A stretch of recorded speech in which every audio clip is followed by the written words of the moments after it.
அருள்மிகு பாம்பன் சுவாமிகளுடைய திருவடிகளை வணங்கிக் கொண்டு அவர் அருள் பெற்ற சுப்பிரமணியதாசர் உள்ளிட்ட அடியார் பெருமக்களாகிய உங்கள் அனைவர் திருவடிகளையும் வணங்கிக் கொண்டு இன்றைய நாள் சிந்தனையை தொடங்குகின்றேன். தொடர்ந்து சகராலய ரகசியம் இங்கே அனுபவமாகின்ற வகையில் நாம் சிந்தித்து வருகின்றோம். அதிலே சென்ற வாரத்தில் நாம் மனம் பற்றிய ஆராய்ச்சியில் எப்படி பாம்பன் சுவாமிகள் இருமையும் ஒருமையும் என்பதாக கொண்டு வந்து வாழ்க்கையினுடைய முடிவான அனுபவத்தை நமக்கு அமைக்கின்றார் என்பதை பற்றி எல்லாம் விரிவாக சிந்தித்தோம். அதிலே நமக்கு கிடைத்த அனுபவத்தை ஒட்டி தொடர்ந்து நாம் அதனை சிந்திக்கின்றோம். பாம்பன் சுவாமிகள் விழா சித்திரா பௌர்ணமியை ஒட்டி பிறப்பன் வலசையில் விமர்சையாக நடந்தது.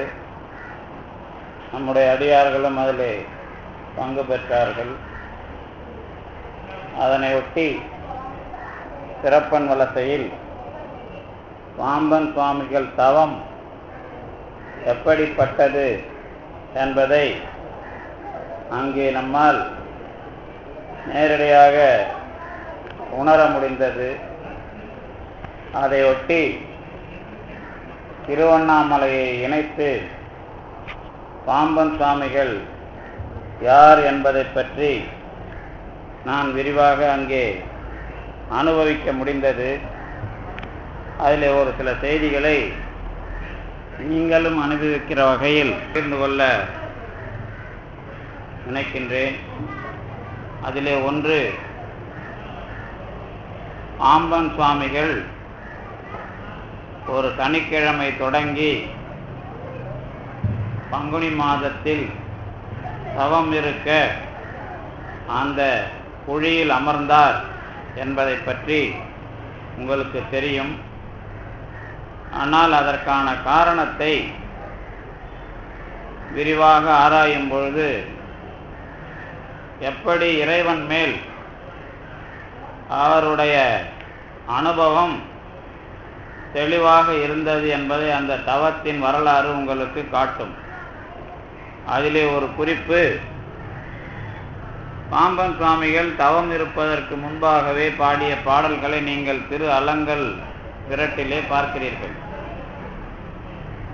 அந்த பாடல்களுடைய அமைப்பு எங்களுடன் வீரபத்திரன் அவர்களுடைய புதல்வியார்களும் அந்த வண்டியிலே வந்தார்கள். அவர்களில் ஒருவர் பாம்பன் சுவாமிகளுடைய திரு அலங்கல் திரட்டிலே பன்னிசை பற்றி ஆராய்ச்சி செய்து வருகிறார்கள். அப்பொழுது அவர்கள் சில ஐயங்களை எழுப்பினார்கள். அதிலே நான் அனுபவித்தது, பாம்பன் சுவாமிகள் ஒரு மரபிலே வருகிறார். எந்த மாதிரி மரபிலே வருகிறார் என்று கேட்டால், ஏன் இப்படி பாம்பன் சாமி திரு அலங்கல் திரட்டினுடைய பாடல் அமைப்பினை எல்லாம் கொஞ்சம் ஒரு ஒரு ஒரு ஒரு கடினமான முறையில் அமைக்கிறார். அது இல்லாமல் அந்த பல் தந்த கவிகள் என்பதாக வருகிற பாடல்கள் எல்லாம் மிகவும் கடினமாக இருக்கின்றனவே, அது எப்படி அவரை காண்பது என்பதாக வந்த பொழுது, திருஞான சம்பந்த பெருமான், அருணகிரிநாதர், இடையிலே குமரகுருபரர், இந்த 3 பேருடைய பாடல் அமைப்புகளை எல்லாம் உள்வாங்கிக் கொண்டு நான் வருகிற மரபு இப்படிப்பட்டது என்பதை பாம்பன் சுவாமிகள் தெளிவாக இந்த உலகத்திற்கு அமைக்கிறார். திருஞான சம்பந்தர் பன்மரபிலே இறைவனை இந்த உலகத்திற்கு காரைக்கால் அம்மையார் செய்த அதே மரபு தொடங்கி அமைக்கிறார். இந்தளப்பன் முதலிலே பாடியது என்று சொல்வார்கள். இந்த பாடல் அமைப்பிலே ஒரு செறிவான தன்மையை நம்முடைய திருஞான சம்பந்தர் இவர்களெல்லாம் அமைக்கிற அதே போக்கில் பாம்பன் சுவாமிகள் வள்ளலாருக்கு பிறகு எடுக்கிறார். வள்ளல் பெருமான் கொஞ்சம் எளிமையான நடையும் அதே சமயத்தில் திருவடி புகழ்ச்சி எல்லாம் வருகிற போது மிக கடினமான சொற்களை அமைக்கிறார். ஆனால் பாடல் கடினமான பாடல் கிடையாது. நீங்க அதை அனுபவிக்கணும். பாடலுக்குள்ள வார்த்தையை கடினமா அமைக்கிறது வேற, பாடலையே கடினமா அமைக்கிறது வேற. இந்த பாடலையே கடினமா அமைக்கிற மிகப்பெரிய கலை வல்லுநன் நமக்கு தெரிஞ்சு பாம்பன் சுவாமிகள் தான். திருஞான சம்பந்தர் பாட்டினுடைய வார்த்தைகளை கொஞ்சம் அருமையா உடைச்சிடலாம் அந்த எழுத்து பிரிக்கிறதுல. ஆனா பாம்பன் சுவாமி பாட்டு எழுத்து பிரிக்கிறதுல கொஞ்சம் கண்ணு ஏமாந்தாலே உங்களுக்கு ஒரு சொல்லு இல்லாம போயிடும்.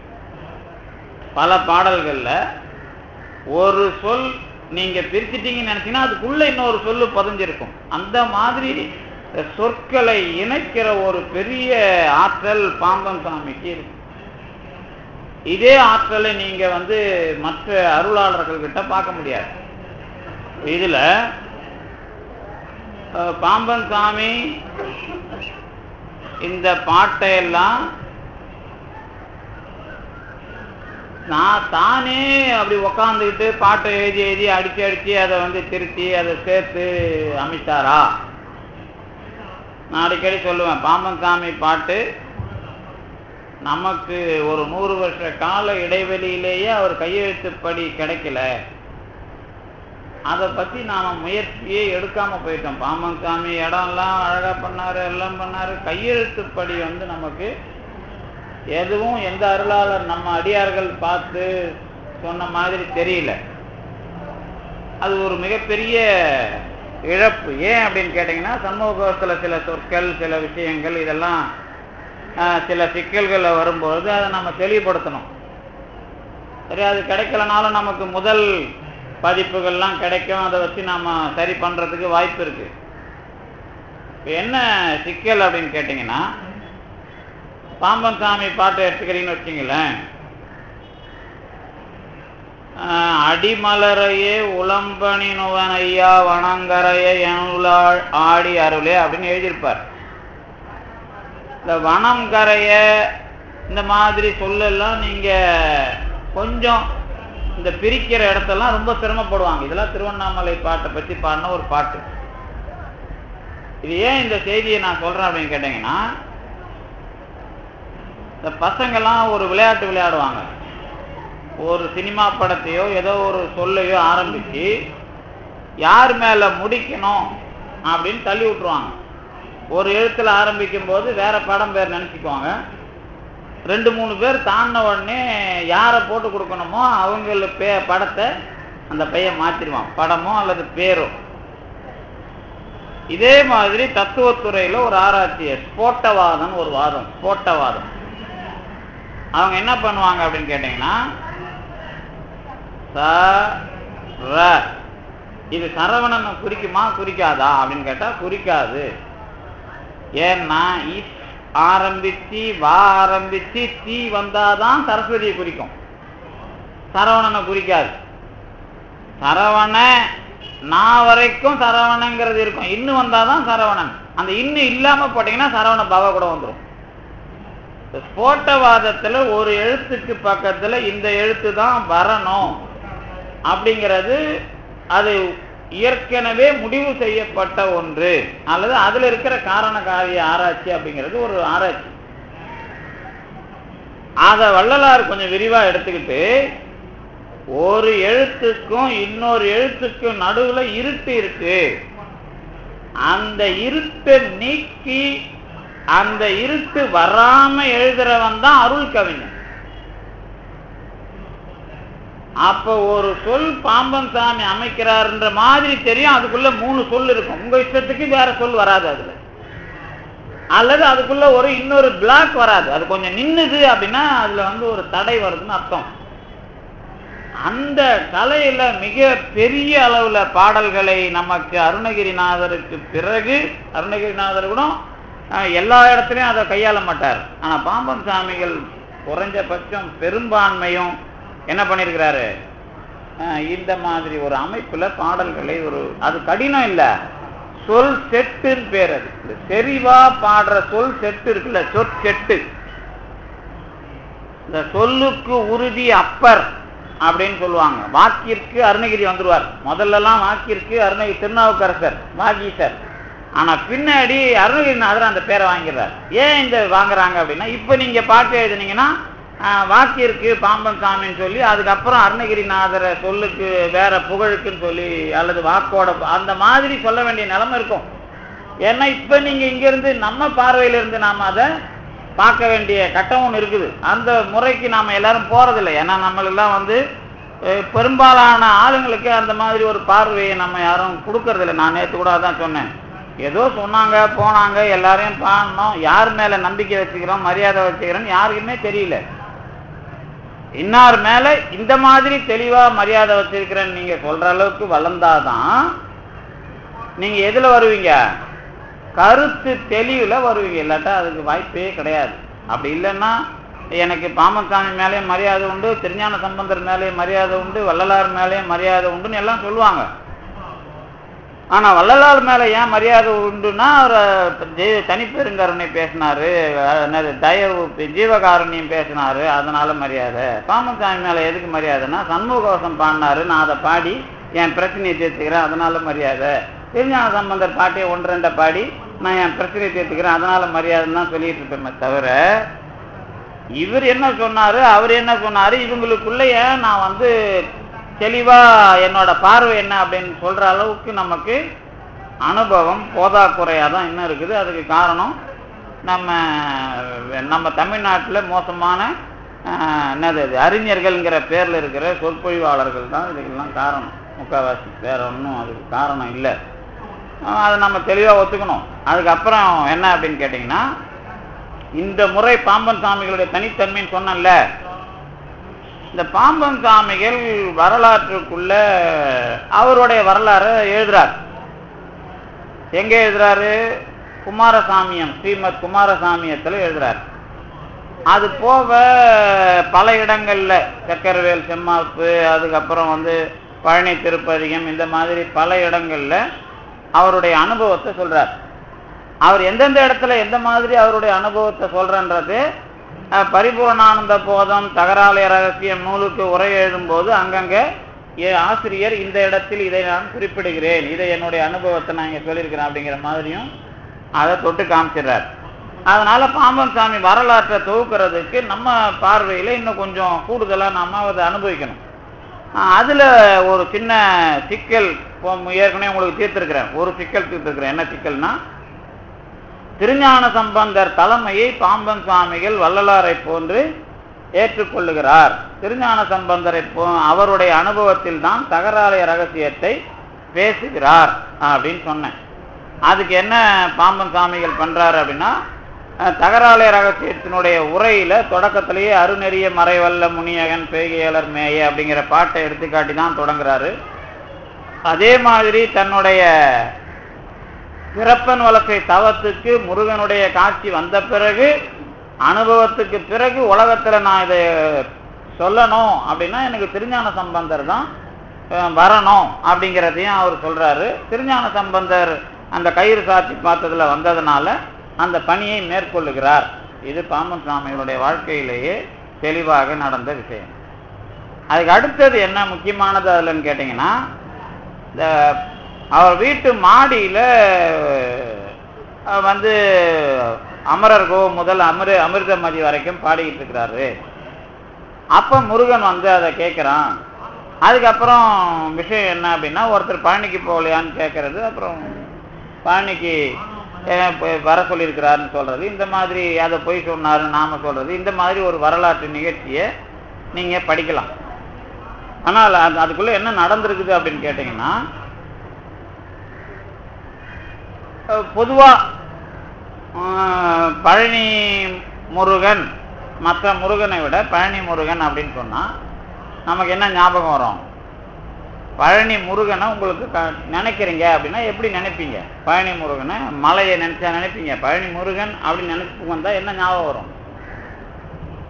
பொதுவா பழனி முருகன் ஞாபகம் வந்தா நமக்கு கோமணம் ஞாபகம் வரும்.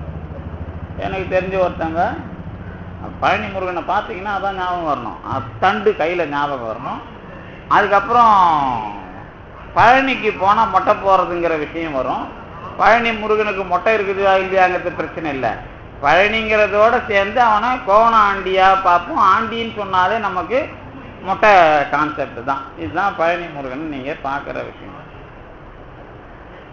ஆனால் நான் ஒரு தடவை சொல்லியிருக்கிறேன், பழனியில் இருக்கிறது முருகரா இல்லை போகர் அவருடைய உருவமாகவே வரைஞ்ச, அவருடைய உருவமாகவே செஞ்சு வச்ச சித்தரா அப்படிங்கிறது அது தனி ஆராய்ச்சி.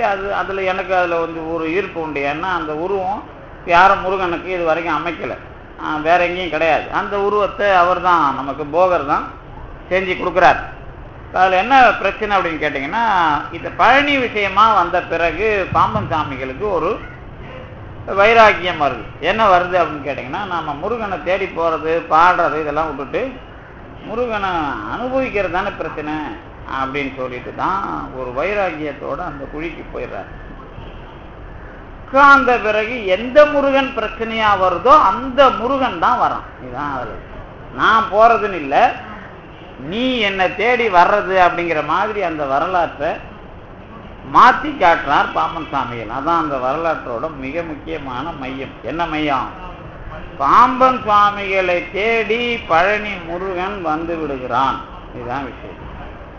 அதுவும் 2 பேரோட வர்றான். அது யாருன்றதெல்லாம் நமக்கு பிரச்சனை இல்லை. யாருன்னு நீங்க பழனி முருகன் சொன்னா பழனியில் இருக்கிற அந்த உருவம் அப்படிங்கிறதுலாம் இல்லை. பழனி முருகன், முருகனுடைய கோலத்துல நமக்கு அருளாளர்கள் காட்டினது கோவணமும் மொட்டையுமாக இருக்கிற ஆண்டி கோலம் தான். அந்த ஆண்டி கோலத்தோட முருகன் வந்து பாம்பன் சுவாமிகளுக்கு 6 நாள்லேயே உபதேசம் செய்கிறான். வேறாவது நாள் சொன்னாலும் சரி, 6 நாள் முடிஞ்சுன்னு சொன்னாலும் சரி, 6வது நாள்னு சொன்னாலும் சரி, அந்த உபதேசத்தை முருகன் ஏன் அந்த கோலத்துல வர்றான்.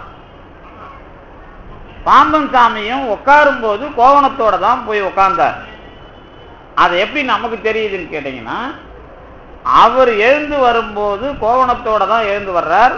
ஊருக்கு உள்ள வெளியில காட்டுல தவம் பண்ணிட்டு ஊருக்கு வெளியில, ஊருக்கு வெளியில இருந்தவர் ஊருக்குள்ள வர்ற வழியில எல்லாம் இருக்கும்போது தான் அங்கிருந்து ராமேஸ்வரம் கூட்டிக்கிட்டு போறதுக்கு வந்தவர் பாம்பன் சாமி மேல துண்டை போட்டு கூட்டிகிட்டு போற மாதிரி அந்த நிகழ்ச்சி இருக்கும். இந்த வரலாறுக்குள்ள படிச்சீங்கன்னா அது வரைக்கும் அவர் மேலேயும் துண்டு போடல.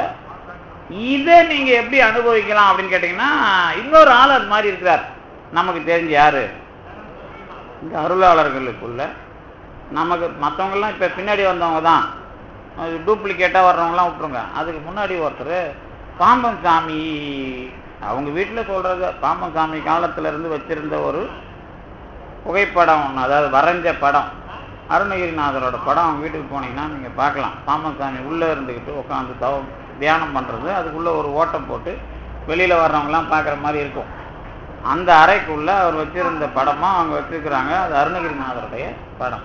அதுவும் பாம்பன் சாமி தவக்கோலமும் பார்த்தீங்கன்னா ஒரே மாதிரி இருக்கும். கோவணம் கட்டிக்கிட்டு கையில தண்டு வச்சுக்கிட்டு இருக்கிற அருணகிரிநாதர் படம். ஏறக்குறைய வந்து பாம்பன் சாமிகள், பழனி முருகன், அருணகிரிநாதருடைய கோலம், இது எல்லாத்துக்குள்ளேயும் தான் அந்த கோவணம் கட்டுறது அப்படிங்கிறதுக்குள்ள போய் தவம் பண்றார்.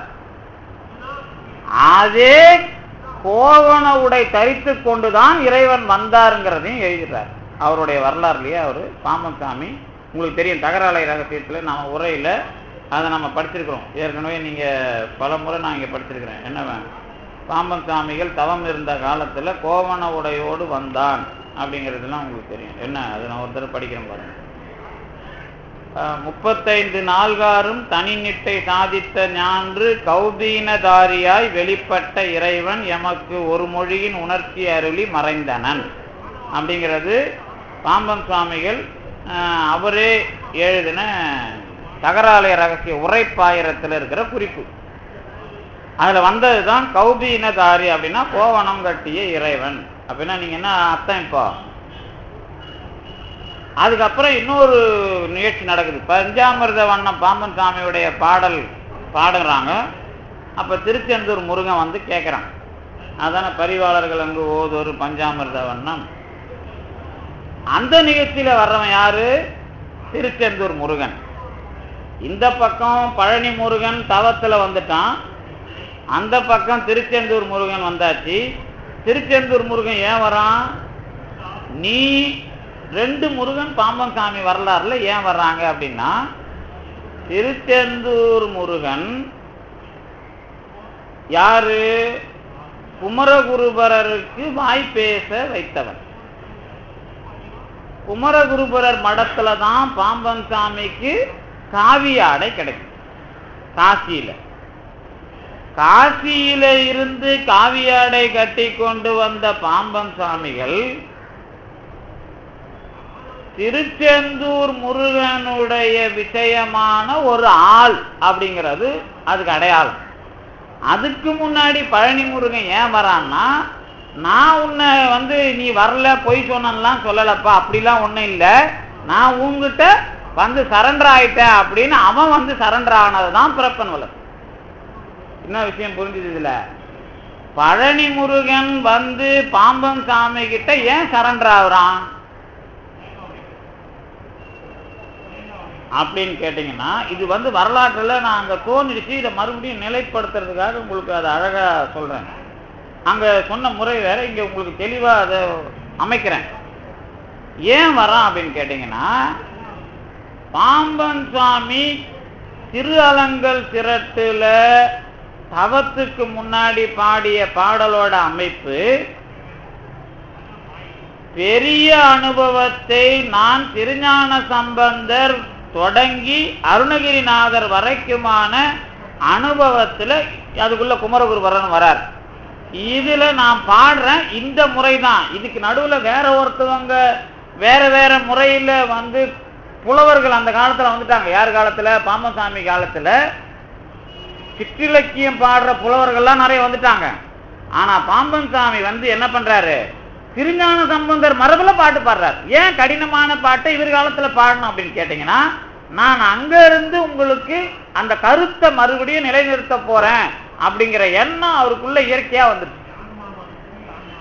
இதுதான் அதுக்கான அடிப்படை. அதுக்கப்புறம் அவர் தவம் மேற்கொண்ட முயற்சியோட தன்மை என்ன அப்படின்னு கேட்டீங்கன்னா, ஒரு சித்தர் நெறியில அவர் எல்லாத்தையும் ஜெயிக்கிறார். இது ஒரு முறை. இது நல்லா ஞாபகம் வச்சுக்கணும் நீங்க. ஏன் இதை நான் அழுத்தமா சொல்றேன் அப்படின்னு கேட்டீங்கன்னா, இந்த சித்தர் நெறி தத்துவ நெறி ரெண்டும் தனித்தனியா போயிட்டு இருக்கு.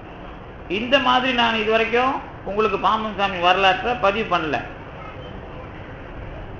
சித்தர் நெறி அப்படின்னா என்னன்னு கேட்டீங்கன்னா, கடவுள் என்ற ஒரு விஷயத்துக்குள்ள சடங்கு ஞானம் இதெல்லாம் தேவையில்லை, நீ நேரா அதுக்குள்ள முயற்சி செய், இதுக்கு நடுவுல யாரும் தேவையில்ல, வெளியில ஒரு பொருளா அதை தேடாத அப்படிங்கிற ஒரு மைய கருத்துல சித்தர்கள் விஷயம்லாம் இருக்கும் பாருங்க. இந்த மரபுல வந்தவர் தான் யாரு? நம்ம சிவவாக்கிய. அவர் தான் ரொம்ப தெளிவா இத அருணகிரிநாதருக்கு முன்னாடி உடைக்கிறார். நம்ம பெரிய புராணம் வரைக்கும் உங்களுக்கு என்ன நடக்குது அப்படின்னு கேட்டீங்கன்னா, அருளாளர்கள் மரபுக்குள்ள கடவுள் வழிபாடு இப்படிங்கிற விஷயமா உங்களுக்கு அதை வளர்த்து எடுக்கிறாங்க. நடுவுல அந்த சமூக மாற்றத்துக்கு பிறகு கொள்ளையடிக்க ஆரம்பிச்ச பிறகு யாரு?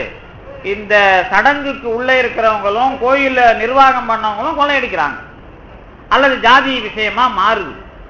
அதுதான் குகையடி கழகம். இதெல்லாம் நீங்க வரலாறுக்குள்ள போனீங்கன்னா, சிற்றிலக்கியம் வந்தது, மன்னர்களை பெண்களை வச்சு பண்ணது, கோயிலை வச்சு பெண்களை பண்றது, தேவதாசி அது வளர்றது, இதெல்லாம் ஏகபோகமா எல்லாம் சேக்கிழாருக்கு பிறகு நடந்த பிரச்சனைகள்.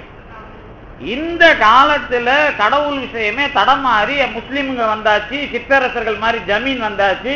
அவ்வளவும் 16ஆம் நூற்றாண்டுல வருது, நீங்க பார்க்கலாம். அதுக்கு அந்த காலத்தை ஒட்டி தான் நமக்கு அருணகிரிநாதர் என்னவா வர்றாரு? இந்த கடவுள் கொள்கையில நேர்மையா எல்லாரையும் இணைச்சி முருகனை உயர்வா வச்சு பாடுறார். அதுக்கு முன்னாடி இந்த கடவுள் கொள்கையில் இருக்கிற சீரழிவெல்லாம் உடைக்கணும்ன்றதுக்காக சிவவாக்கியர் என்ன பண்றாரு? ரொம்ப தெளிவா இந்த கடவுள் விஷயத்துல நீங்க போய் ஏமாறாதீங்கிறதுக்கு ரொம்ப அழகான பாடல்களை பாடினவர் சிவவாக்கியர். இந்த சிவவாக்கியரை தான் அருணகிரிநாதர் குருவா, நான் அந்த குருங்கிற கான்செப்ட் சொல்லும் போதெல்லாம் நீங்க சாட்சின்னு வச்சுக்கணும். சாட்சினா இப்ப நான் கடவுளை அனுபவிக்க போறேன்னு வச்சுங்களேன், எனக்கு பக்கத்துல ஒரு சாட்சி வேணும். நீங்க இல்ல சாட்சி, உங்களுக்கு கடவுள் நான் அனுபவிச்சா உங்களுக்கு எப்படி தெரியும்? அப்படி கிடையாது. உங்களுக்கு அதுல ஒரு பிரச்சனை இருக்குது. கடவுளை அனுபவிக்கிறவன் பெரிய அனுபவசாலியா இருப்பான், அவன் பக்கத்துல இருக்கிறவனுக்கு சாட்சி இருக்காது. அவர் அனுபவிச்சாருன்னு சொல்லதான் தெரியும். இப்ப தொழுவிலு வேலாயுத மொழியாருக்கு அனுபவிச்சாருன்னு தான் சொல்ல தெரியும், ஆனா அவர் அனுபவம் என்னன்னு தெரியாது. அப்படி தெரிஞ்சிருந்தா அவரே மாறி இருக்க மாட்டார் நடுவுல. அப்படி அடியார்கள்ல மாறாம கிடைச்ச ஒரு ஆள் நமக்கு பாம்பன் சாமிக்கு நம்ம சுப்பிரமணிய தாசர் கிடைச்சிருக்கிறார். அது ஒண்ணு வரலாறுல. அது வந்து பாம்பன் சாமி கொள்கை இவர் பெரிய அளவுல பரப்பலனாலும் பாம்பன் சாமிக்கு சிறந்த சேவகரா சுப்பிரமணிய தாசர் இருக்கிறாரு. அதுதான் உண்மை. உங்களுக்கு புரியுதுல்ல? அது நான் என்ன சொல்றேன், இப்படி கூட அவருக்கு யாருக்கு கிடைக்கல, வள்ளலாருக்கு கிடைக்கல. அதனாலதான் தொழுவிலை தாண்டி கல்பட்டு ஐயான்றவர் பேர் வாங்குறார். அப்படி இல்லைன்னா வள்ளலார்கிட்ட அவரால் பேர் வாங்கியிருக்க முடியாது. ஏன்னா தொழுவிலை சரியா வரல. அதுக்கப்புறம் சாமி விட்டு வள்ளலாரை விட்டுட்டு ஓடி வந்து பிரசிடென்சியில் வேலைக்கு சேர்ந்துறாரு. அதுக்கப்புறம் வள்ளலார் 6ஆம் திருமுறையை வெளியே கொண்டு வரவே இல்லை. பெங்களூருக்காரங்க தான் காசு கொடுத்து வேற ஆளுங்க தான் வெளியிடுறாங்க. இவ்வளவு மோசடி அவர் காலத்துல அவருக்கு நடந்தது. அந்த அளவுக்குலாம் பாம்பன் சாமிக்கு நடக்கல. நல்ல வேலை, அது எழுத்து கிடைக்கலங்கிறது வேற. அவ்வளோ வள்ளலாருக்கு நடந்த மோசடியை விடவும் பாம்பன் சாமிக்கு நடக்கல அப்படிங்கிறது தான் உண்மை. ஏன்னா பாம்பன் சாமி கிட்ட சேவகர்கள் தெளிவா வந்துட்டாங்க, அறிவாளிங்க இல்லை. நல்ல வேலை, அறிவாளிங்களா இருந்தா. இப்போ அறிவாளிங்கிற பேர்ல முட்டாளை ஏன் சாமி வச்சுக்கிறாருன்றதுக்கு ஒரு காரணம் புரியுது. ஓஹோ, முட்டாளுங்க தான் அவருக்கு தேவைங்கிறது மாதிரி நமக்கு புரியுது. அப்போ ஒரு வகையில அது ஒரு வகையில நம்ம ஏத்துக்கிறோம், ஏன் அது வச்சுக்கிறாரு அப்படிங்கிறது. அது ஒரு பக்கம் பேசிக்குவோம். என்ன செய்தி அப்படின்னு கேட்டீங்கன்னா, அருணகிரிநாதர் சிவவாக்கியரை வச்சுக்கிட்டு தான் எனக்கு சிவவாக்கிய தெல்லமுதை தருவாயே அப்படின்னு நேராவே திருவண்ணாமலை சார்ந்த பாடல்ல கேட்கிறார். 2 இடத்துல அது வருது செய்தி. இப்ப அடுத்தது நான் இதை எதுக்கு சொல்ல வரேன் அப்படின்னு கேட்டீங்கன்னா, இந்த சிவவாக்கியருக்கு முன்னாடி திருவண்ணாமலையில 2 பேர் வேலை செஞ்சாங்க. அவங்க வரலாறு திருவண்ணாமலையில இருக்கிறவனுக்கும் தெரியல, தமிழ்நாட்டில் இருக்கிறவங்களும். திருவண்ணாமலையில 13ஆம் நூற்றாண்டிலேயே திருவண்ணாமலையை பெரிய அளவுல கொண்டு வந்தவங்க 2 பேர் தான். ஒன்னு குகை நமச்சிவாயர், இன்னொருவர் வந்து குரு நமச்சிவாயர். உங்களுக்கு பேர் தெரியும், ஆனா அவங்க எப்ப வேலை பார்த்தாங்க அப்படின்னு கேட்டீங்கன்னாக்கா 1273 வாக்குல வேலை பார்த்திருக்காங்க. ஏன்னா வந்து 73க்கு முன்னாடியே வேலை பார்த்தாங்க. அவர் சமாதி ஆனது 1273. இதை நான் கொஞ்சம் இப்பதான் கண்டுபிடிச்சேன். எப்படி கண்டுபிடிச்சேன்னா, அவர் எப்போ சமாதி ஆனார், அவர் அந்த மாணிக்கவாசகர் தலம் திருப்பெருந்தூர்ல தான் அவர் சமாதி குரு நமச்சிவாயருக்கு வைக்கிறாங்க. சிதம்பரம் போய் வேலை பார்த்துட்டு. ஆனா குகை நமச்சிவாயருக்கு மட்டும் திருவண்ணாமலையிலேயே சமாதி இருக்கும், பாத்தீங்கன்னா தெரியும். அவங்க 2 பேரும் 1200 இருந்து 1073க்குள்ள வாழ்ந்தவங்க அப்படிங்கிறது தெளிவா ஆதாரம் இருக்குது. அவர் எழுதின பாட்டுக்குள்ளேயே ஒரு பாட்டு இருக்குது, அவர் எப்போ சாயுத்தியம் ஆனார் அப்படிங்கிறது இருக்குது. இப்ப ஏன் இதை சொல்றேன் அப்படின்னு கேட்டீங்கன்னா, இந்த வரலாற்றுக்குள்ள ஒரு தனித்தன்மையா ஒரு ஆள் வரணும் அப்படிங்கிற காரணம் என்ன அப்படிங்கிறது தான் இதெல்லாம். இந்த குகை நமச்சிவாயர் குரு நமச்சிவாயர்ல உங்களுக்கு தெரியும். குகை நமச்சிவாயர் யாருன்னா கர்நாடகாவில இருந்து வந்தவர், வீரசைவர்னு உங்களுக்கு தெரியும். அதுக்கப்புறம் நம்ம குரு நமச்சிவாயர் அவருடைய சிஷியனா இருந்து சிதம்பரத்துக்கு அனுப்பி வைக்கப்படுறவர். யாரு? குரு நமச்சிவாயர். அவர் வழி நடுக்க அற்புதம் பண்ணிட்டு வர்றாரு. அம்மா கிட்ட தான் சாப்பாடு வாங்கி சாப்பிடுவார். அவர் வேற யார்கிட்டையும், இந்த குரு நமச்சிவாயர் இருக்காருல்ல, மனுஷன் கிட்ட சாப்பாடு வாங்க மாட்டார். கடைசி வரைக்கும் அவரு எந்த ஊருக்கு போறாரோ அந்த ஊர்ல பாட்டு பாடி அந்த ஊர் தெய்வம் அம்மா தான் சாப்பாடு கொடுக்கணும் அவருக்கு. அவர் வரலாறுல தான் விருத்தாசலத்திலையும் கேள்வி வந்து சாப்பாடு கொடுக்கும். எனக்கு கேள்வி சாப்பாடு வேணாம், இளமையா வந்து சாப்பாடு கொடுன்னு அவர் தான் அதை மறுபடியும் மாத்திலாம் கேட்டிருக்காரு. இதெல்லாம் குரு நமச்சிவாயர் பாட்டு படிச்சீங்கன்னா உங்களுக்கு தெரியும். அதுக்குள்ள யார் யார் எத்தனை இடத்துல அம்பாள் வந்து அவருக்கு எல்லா இடத்துலயும் இந்த ஊர் அம்மா சாப்பாடு போடு, இந்த ஊர் அம்மா சாப்பாடு போடு, இந்த ஊர் அம்மா சாப்பாடு போடு, சிதம்பரம் வரைக்கும் அவர் சாப்பாடு வாங்கி சாப்பிட்டுருக்காரு. நடுவில் ராஜா ஏதோ வந்து கேட்டப்போ எனக்கு வந்து அம்மா தான் கொடுப்பாங்கன்னு அவர் வாங்கி சாப்பிட்டு அவருக்கு கொஞ்சம் கொடுத்து, அதுக்கப்புறம் அவர் பெரிய ஆள்னு அவங்க சிதம்பரம் தீட்சிதர்களையே இந்த மேற்கு வாயிலில் உட்கார வச்சு இவர் மூலமா காசு வாங்கியிருக்கிறாங்க. அந்த ஊர் சிதம்பரத்துல விளக்கெரிச்சு அன்னதானம் தொடங்கி வைக்கிற கட்டளைக்கு பெரிய அளவுல வேலை பார்த்து அதை வறுமையிலிருந்து காப்பாத்தின முதல் ஆள் குரு நமச்சிவாயர். இதுதான் அவருடைய வரலாறுல முக்கியமான விஷயம். இந்த ஏன் இதை கொஞ்சம் இன்னும் அழுத்தமா இந்த வரலாறுலாம் உங்களுக்கு வரலாறுலாம் வந்து இதை அவங்கவுங்க வரலாறா மட்டும் பார்க்காதீங்க. இதுக்குள்ள கடவுள் ரோல் என்ன அப்படிங்கிறதுக்காக தான். கடவுளுங்கிற ஒரு ஒரு ஒரு வடிவம் எந்த மாதிரி இயங்குது அப்படிங்கிறத நீங்க தெரிஞ்சுக்கணும். அதுல வரும்போது தான் பாம்பன் சாமிங்கிறவர் எவ்வளவு பெரிய ஆளா. இப்போ பாம்பன் சாமி கல்வெட்டு திருநெல்வேலியிலும் இருக்கும், ஊர் பூரா இருக்கும். அங்கே குமாரஸ்தவம் இருக்கும், இல்லை சண்முகவசம் இருக்கும். அங்கே போய் பாம்பன் சாமின்னா என்னன்னு அவனுக்கு தெரிய மாட்டேன். ஆனால் சண்முகவசமும் குமாரஸ்தவமும் கல்வெட்டு வச்சிருப்பான்.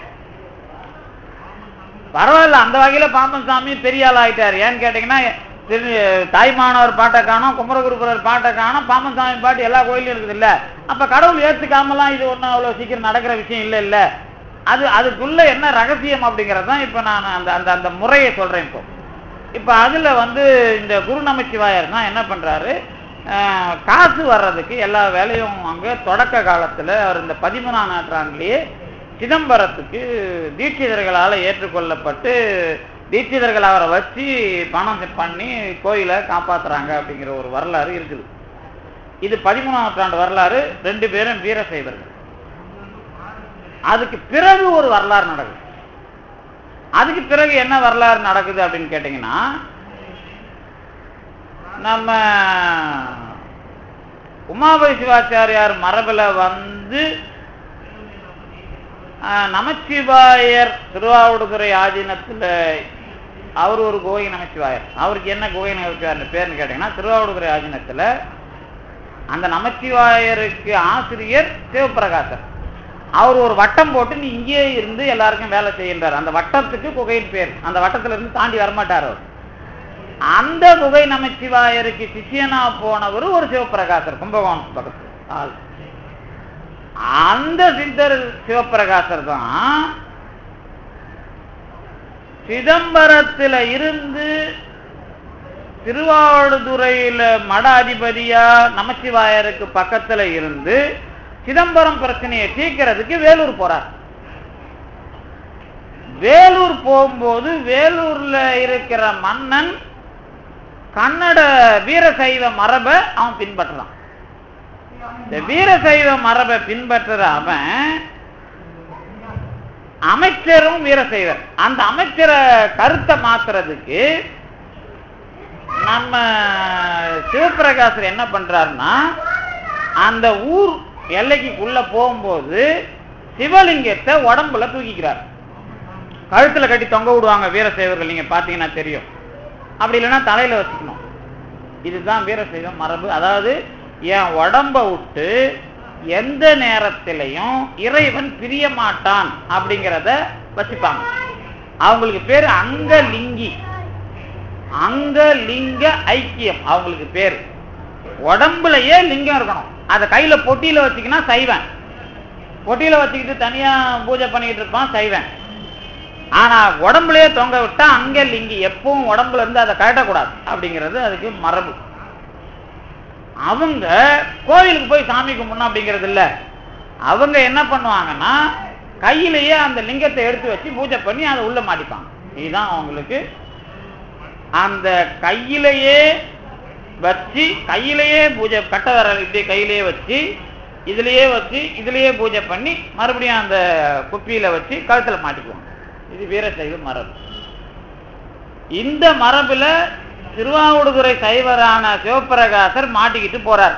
அவருக்கு பேரு சித்தர் சிவபிரகாசர். ஏன்னா அவர் நிறைய சித்து பண்ணியிருக்கிறார். அவர் போகும்போது அந்த வீரசைவ அமைச்சனை மாத்துறதுக்கு என்ன பண்றாரு, இந்த மாதிரி மாட்டிக்கிட்டு போறார். அவன் கூப்பிட்டு மரியாதை பண்றான். அதை கேள்விப்பட்டு மன்னனும் வந்துடுறான். வந்து இந்த வேலூர்ல மழை பெய்யல, நீங்க கொஞ்சம் மழை பெய்ய வைக்கணும் அப்படின்னு சொன்ன உடனே அவர் என்ன பண்றாரு, வெளியில வந்து வீணையை வாசிச்சுக்கின்னு இந்தலப்பன்ல திருஞான சம்பந்தர் மழை பதிகத்தை பாடிட்டு டான்ஸ் ஆடுறார் நடராஜர் மாதிரி. மழை கொட்டோன்னு கொட்டுது, ஊர் வெள்ளம் அடிச்சு போயிட போறது. மறுபடியும் அவங்களே கேட்டு மழையை அவரை நிறுத்த சொல்றாங்க. அந்த அளவுக்கு அதை அவர் செஞ்ச பிறகு சிதம்பரத்துல மறுபடியும் நடராஜர் அபிஷேகம் நடக்கிறதுக்கு வேலை பண்றாங்க. யாரு? சித்தர் சிவபிரகாசர் மூலமா. அந்த சித்தர் சிவபிரகாசர் அங்க இருக்கும்போது காஞ்சிபுரத்துல இருந்து குமாரசாமின்னு ஒருத்தர் போறாரு. அவர் சைவர்.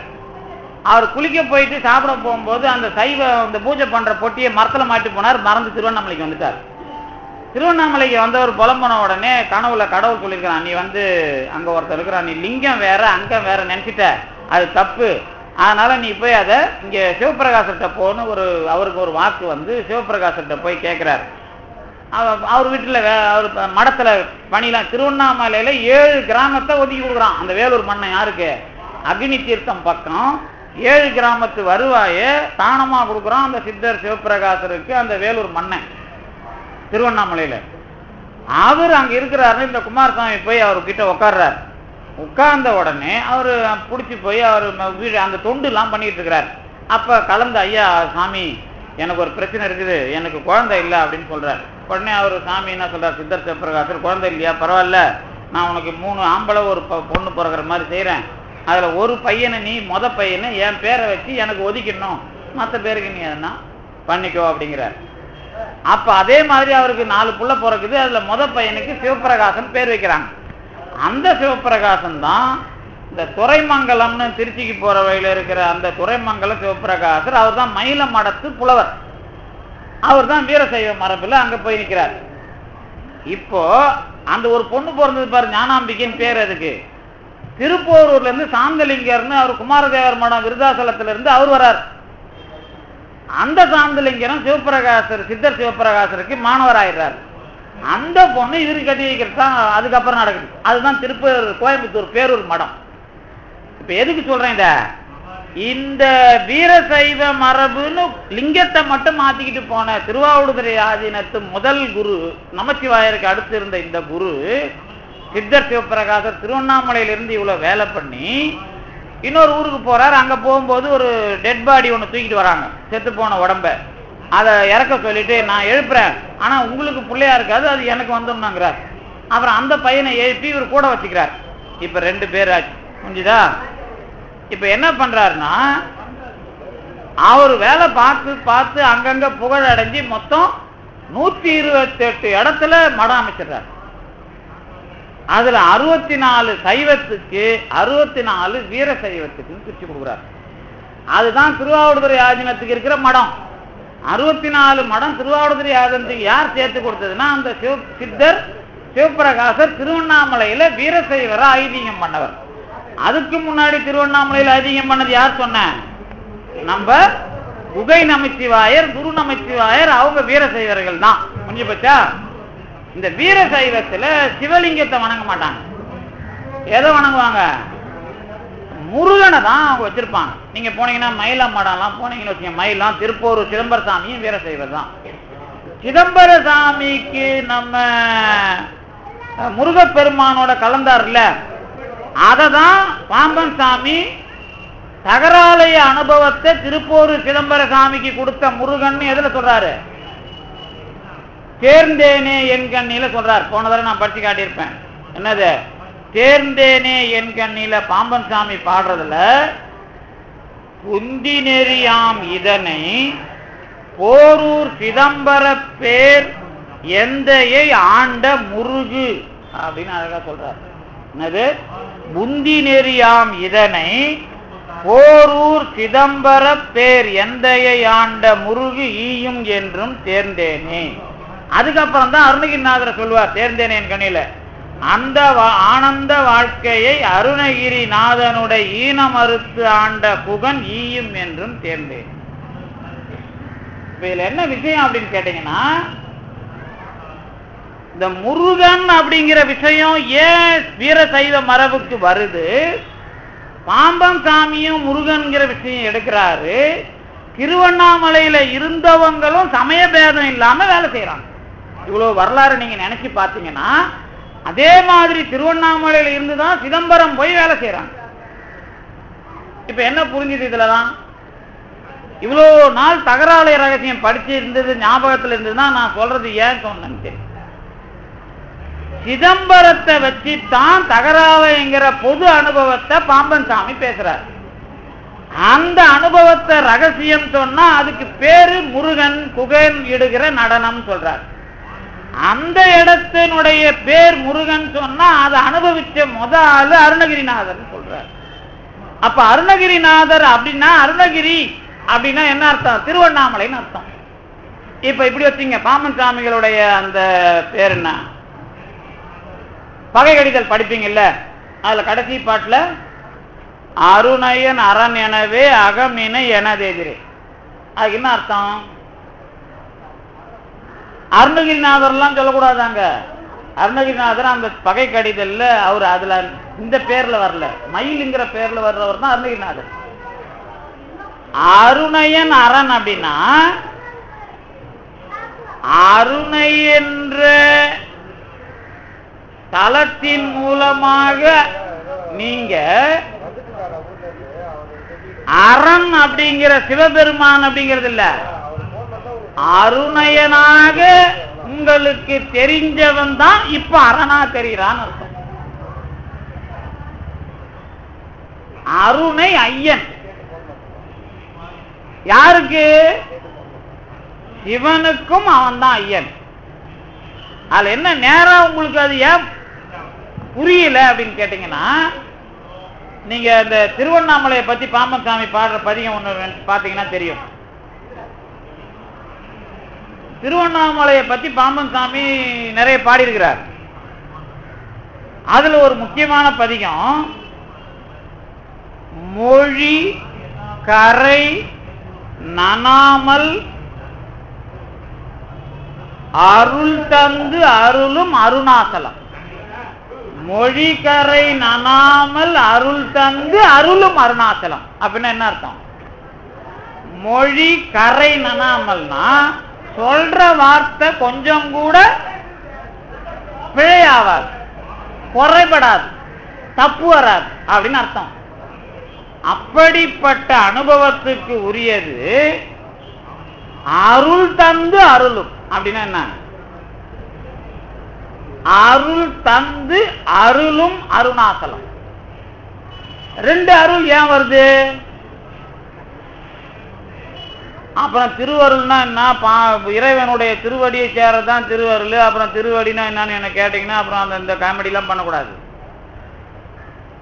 என்ன அருள் தந்து அருளும் அப்படின்னா நீங்க நினைக்கிற அருள்ங்கிறதுக்கும் தந்து அதுக்கு மேலையும் அருளுகின்றன்னு அர்த்தம். இப்ப சண்முகத்தை சேர்த்து பாருங்க. என் அருள் ஈசனான திந்திரல் சரவணத்தான், எனக்கு அருளாக தெரிகின்ற சிவனாக ஆன சரவணத்தான் அப்படின்னா என்ன அர்த்தம்? அருள் தந்து அருளுங்கிறதுக்கு இப்ப அர்த்தம் புரியுதா? அருள் தந்துன்னு சொன்னா சிவன் என்ற பெயரில் நீங்க நினைக்கிற விஷயமும் அதுக்கு மேல அருளும். இப்ப பஞ்சாமிர்தம் வரும்போது சொன்னார் சிவந்த நுதல் கணன் சொல்லிட்டு பெருமான் என்ன பண்றானா செந்தழல் உருவத்தை சுருக்கி அப்படியே முருகன் கிட்ட உபதேசம் கேட்கிறான். நீங்க பஞ்சாமிர்தம் படிக்கிறவங்களுக்கு நல்லா தெரியும். அதாவது சிவபெருமான் முருகன் கிட்ட உபதேசம் கேட்கிறான். உபதேசம் கேட்கும் போது அவன் எப்படி கேட்டான் அப்படிங்கிறத பாம்பன் சாமி சொல்றார்.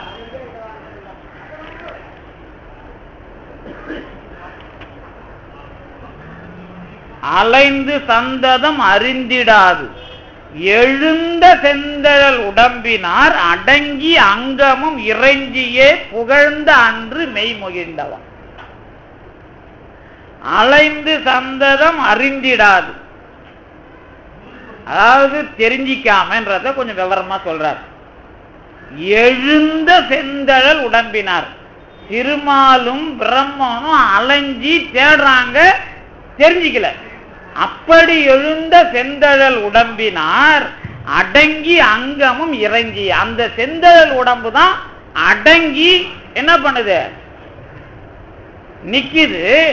அதுக்கு புகழ்ந்த அன்று மெய் மொழிந்தவா, அந்த உடம்பு உன்னை புகழ்ந்து அதுக்கு நீ உண்மையை சொல்ற. இந்த பாட்டு புரிஞ்சுதா? பரிபூஜன பஞ்சாமிர்த வண்ணத்துல பால் வண்ணத்துல வர்ற வரி. அலைந்து சந்ததம் அறிந்திடாது அப்படின்னா திருமாலும் பிரம்மனும் அலைந்து எப்போதும் அலைந்து எப்பவும் தெரிஞ்சிக்காம இருந்த நிலையில தானே எழுந்த செந்தழல் உடம்பு. அது என்ன பண்ணுது? அதை அடக்கி உன்னை புகழ்ந்து நீ அதுக்கு மெய்யை சொன்னாய் அப்படிங்கிறது முருகனை பத்தின விஷயம். இது நயம் பேசுறது இல்லை. இது சாதாரண மக்களுக்கு இது ஒரு புராணம். நமக்கு என்ன அப்படின்னு கேட்டீங்கன்னா, பெரிய பரம்பொருள் என்று பேசப்பட்ட சிவபெருமான் உண்மையானவனாக பேசப்படும் பொழுது முருகன் அர்த்தம். மெய் மொழிந்தவா, திருவண்ணாமலைங்கிறதுல மெய்யானது எதுன்னு கேட்டா முருகன் அர்த்தம். இப்ப திருவண்ணாமலைங்கிற முருகன்கிறத ஏன் இப்ப இவ்வளவு நேரம் சொன்னேன்? அங்க இருந்து அனுபவிச்சவங்க ஒண்ணு வீரசைவங்கிற பேர்ல வராங்க, அப்படி இல்ல சித்தருங்கிற பேர்ல வராங்க, அப்படி இல்ல முருகன்கிற பேர்ல வராங்க. இப்ப என்ன வருது? இந்த கடவுள் இன்னார்னு இல்லாம ஒரு பெரிய கடவுளுக்கு நாம முருகன் பேர் வைக்கிறோம், அவ்வளவுதான். ஆனா அது பெரிய உண்மையான கடவுள் என்பதாக நீங்க சொல்லணும் அப்படின்னா, கடவுள் என்பதையே உண்மையா சொல்லணும் அப்படின்னா அதுகிட்ட போனேன். அதோட தொடர்புடையதுதான் எது? சிதம்பர ரகசியம். அப்ப தகராலய ரகசியம் பாம்பன் சாமி சொன்னது சிதம்பரம் என்கிற இடத்துல அந்த நடராஜருக்கு பின்னாடி காட்டுற தகர ஆலய ரகசியம். இப்ப என்ன புரிஞ்சுது? இந்த அனுபவத்தை தான் விஸ்வரூபம் என்பதாக அனுபவிச்சீங்கன்னா திருச்செந்தூர். இந்த திருச்செந்தூர் அனுபவம் என்னோட வரலாற்றோட சேர்ந்த அனுபவம். ரெண்டு முருகனா பாம்பன் சாமிக்கு வருது. அவர் வரலாற்றை பொறுத்த வரைக்கும் என்ன வருது? பழனி முருகன் அவர்கிட்ட வர்றான். அதுக்கப்புறம் பாம்பன் சாமியோட செயல்ல திருச்செந்தூர் முருகன் வந்துடுறான். அவரோட வரலாறுல உண்மையை சொல்றவர் அப்படிங்கிறதுக்கு யார் வர்றது? பழனி முருகன் வர்றான். அவர் உண்மையதான் உலகத்துக்கு சொன்னார்னு காட்டினா விஸ்வரூபம் வரும். ஏன்னா மெய் மொழிந்தவன் யாரு? இப்ப நீங்க மெய் மொழிந்தவன் அல்டிமேட்டா யாருக்கு மெய் மொழிந்தான்? சிவனுக்கு மெய் மொழிந்தான். அப்ப அவன் தான் என்னுடைய விஷயத்துக்கு மெய் மொழிகிறான். அப்படி வரணும் இப்ப வரலாறு. இப்ப அடுத்து சொல்றேன் பாருங்க. இந்த சித்தரா இருந்தார்னு சொன்னேன்ல, எங்க? பிறப்பன் வலசை குழிக்குள்ள சித்தரா இருக்கிறார். எப்படி இது சொல்றீங்க அப்படின்னு கேட்டீங்கன்னா, சிவவாக்கியரையும் அதுக்கு தான் டச் பண்ண நான். நீங்க இன்னும் இப்ப உங்களுக்கு வரலாறு தெரிஞ்சா யாரு? ரமணர், அது கொஞ்சம் முன்னாடி நம்ம சேஷாத்திரி சுவாமி, இந்த மாதிரி வரலாறுலாம் உங்களுக்கு படிச்சிருப்பீங்க. கொஞ்சம் புகழா எல்லாரும் சொல்ல கேட்குறீங்க. இவங்க இல்லாம உங்களுக்கு சித்தர்கள் தெரியணும்னா நிறைய பேர் இருக்கிறாங்க. நிறைய பேர் அது சம்பந்தமா உங்களுக்கு வரலாறு உண்டு. இதுல இந்த சித்தர் வரலாறுங்க படிக்கும் போதுதான் உங்களுக்கு என்னென்னலாம் வரும். அவங்க உங்களோட கடவுளோட பேசாம உட்கார்ந்துகிட்டு மற்றவங்களோடையும் பேசிக்கிட்டு இருப்பாங்க. பேய் அவங்கள நாடி வரும். இந்த ஏகாதச ருத்ரர் அவங்க கிட்ட வந்து வேலை கேட்பாங்க. இப்போ நீங்க யாராவது சித்தர், ஒரு நல்ல சித்தர்கிட்ட பழகிறவங்க இருந்தா அவங்களுக்கு தெரியும். அவங்க நம்ம கிட்ட நல்லா பேசிட்டு இருப்பாங்க. நல்ல மூளை ஸ்மரணையோட தெளிவா நம்ம கிட்ட நீங்க எங்கேருந்து வரீங்க என்னாரு எல்லாம் பேசுவாங்க. சில சமயம் திட்டின்னு உட்காந்துருப்பாங்க பக்கத்துல யாரையாவது. அவங்க முன்னாடி யாராவது நிற்பாங்க, அவங்கள வேலை வாங்குவாங்க, இல்ல அவங்கள திட்டுவாங்க, ஏதோ ஒன்று நடக்கும். இதுக்கு என்ன அர்த்தம்? சித்தர் மரபுக்குள்ள போனீங்கன்னா அவங்களுக்கு தெய்வங்கிறது பேர் கிடையாது. அவங்களுக்கு எதிர பேயும் வரும், கடவுளும் வருவாரு, பிசாசும் வரும், தேவர்கள் வருவான். எவன்லாம் அருவமோ அவன்லாம் வருவான்.